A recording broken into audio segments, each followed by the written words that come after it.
Finally অনেক অপেক্ষা করার পর কিন্তু আজকে সেই দিনে চলেই আসে।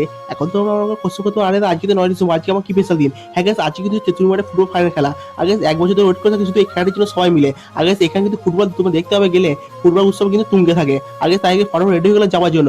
আর এখন তো প্রচুর পরিমাণে শীত পড়ছে, তাই হলে একটা করে জ্যাকেট নিয়ে নিই। আগে আমি কিন্তু আজকে একা যাচ্ছি না, আমি ভাই আর ওর ভাই তিনজনে একসাথে যাচ্ছি। আর যাওয়ার সময় কিন্তু আমার আর কিছু ভাইয়ের সঙ্গে দেখা হয়ে গেল, তাই হলো চলো সবাই মিলে একসাথে যাওয়া যাক। আর গাইস আজকে কিন্তু আমরা পরশু মাঠে রাখতে যাচ্ছি, কারণ এমনি রাস্তা খুবই কাদা হয়েছে। আর দেখো এইদিকে আমাদের একটা বিপদ ঘটেছে, আমাদের ভাই কাজ হঠাৎ তেল শেষ হয়েছে গাড়ির মধ্যে।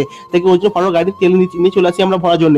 আগে তেল ভরা হয়ে গেলে আমরা তো যে খুব অবাক হয়েছে, গাড়ি কোথাও খুঁজে পাচ্ছিলাম না। তো একটা ফাঁকা জায়গা থেকে আমি আর ভাই মিলে গাড়ি পার্কিং করে দিই। আর পার্কিং করে গেলে আমরা চলে আসি মাঠের মধ্যে। আগে মাঠ কিন্তু খুব সুন্দরভাবে সাজিয়েছে আজকে ফাইনাল বলে। আগে আজকে দর্শক তো প্রচুর মানে ভিড় করেছিল দেখার জন্য খেলা। আগে আজকে খেলা হচ্ছে পান্ডব এর মধ্যে। আর খেলার মধ্যে কাকা দিয়ে চা নিয়ে চলে আসে। আর কাকাকে 1 কাপ চা দিয়ে বলি, কাকা আমাকে চা দিয়ে দেয় এবং আমি খেতে শুরু করি। আগে তারপর কিন্তু হাফ টাইম হয়ে যায়। আর হাফ টাইম হয়ে যেতে আমরা কিন্তু চলে যাই ঘুগনি খেতে। আর সবাই মিলে কিন্তু এক প্লেট ঘুগনি নিয়ে নিই। আর ঘুগনি খাওয়ার পর আমরা চলে আসি আবার দু নম্বর ম্যাচ দেখার জন্য। আর খেলা কিন্তু শুরু হয়েছে, আমি কিন্তু খেলা কিন্তু পুরোপুরি দেখতে পাইনি। কোনোটি কারণে কিন্তু আমাকে বাড়ি চলে আসতে হয়েছিল। আর তোমরা কিন্তু যাও কে জিতেছে আমি কিন্তু পরবর্তীতে অবশ্যই মেনশন করে দেবো, তোমরা কিন্তু অবশ্যই কমেন্টে জানাবে। আর তারপর আসার সময় আমরা একটা জিলাপি খেয়ে বাড়ি চলে আসি।